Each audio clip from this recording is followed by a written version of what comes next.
Hi, എന്തൊക്കെയുണ്ട് വിശേഷ സുഖമാണ്. അപ്പോൾ ഒരുപാട് പേര് ചോദിച്ചു ടീച്ചിങ് അസിസ്റ്റന്റ് ജോബിന് അപ്ലൈ ചെയ്യാൻ BEd വേണോ? നമ്മളിപ്പോൾ യു കെ ഗ്രാജുവേറ്റ് ആണെങ്കിൽ അവർക്ക് GCSE ക്വാളിഫിക്കേഷൻ തന്നെ ഇനഫാണ്. നമ്മളിപ്പം നാട്ടിൽ നിന്ന് പഠിച്ച് വന്ന ആൾക്കാരായതുകൊണ്ട് നമുക്കൊരു ഡിഗ്രി അല്ലെങ്കിൽ മാസ്റ്റേഴ്സ് അവിടെ ബെനിഫിറ്റ് ആയിരിക്കും. ഓക്കെ, അപ്പോൾ അതൊക്കെ മതി. അല്ലാതെ BEd വേണമെന്ന് എനിക്ക് തോന്നുന്നില്ല. എനിക്ക് BEd ഇല്ലായിരുന്നു, എനിക്ക് മാസ്റ്റേഴ്സാണുള്ളത്.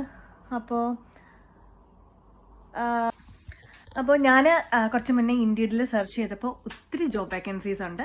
നമ്മുടെ നിയർ ബൈ ഏരിയ വെച്ചിട്ട് നമുക്ക് സെർച്ച് ചെയ്താൽ ഒത്തിരി ജോബ്സ് നമുക്ക് ലിസ്റ്റ് ഔട്ട് ചെയ്ത് കാണിക്കും. അപ്പോൾ നിങ്ങൾ ഈഗർലി ജോബ് നോക്കുന്നവരാണെങ്കിൽ നിങ്ങൾക്കത് ഹെൽപ്ഫുൾ ആകും, ഞാൻ വിശ്വസിക്കുന്നു. അപ്പോൾ എന്തെങ്കിലും ഡൗട്ട്സ് ഉണ്ടെങ്കിൽ കമൻറ്റിൽ കൂടെ അറിയിക്കുക. ഫർദർ വീഡിയോസിന് വേണ്ടിയിട്ട് എൻ്റെ വീഡിയോ ലൈക്ക് ചെയ്ത് ഷെയർ ചെയ്ത് സബ്സ്ക്രൈബ് ചെയ്യുക. അപ്പോൾ ഇൻഡീഡ് വഴി എങ്ങനെയാണ് ജോബ് സെർച്ച് ചെയ്യേണ്ടതെന്ന് ഞാൻ നെക്സ്റ്റ് വീഡിയോയിൽ പറയാം.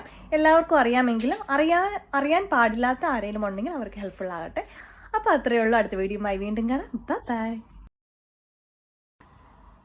അപ്പോൾ കുറേ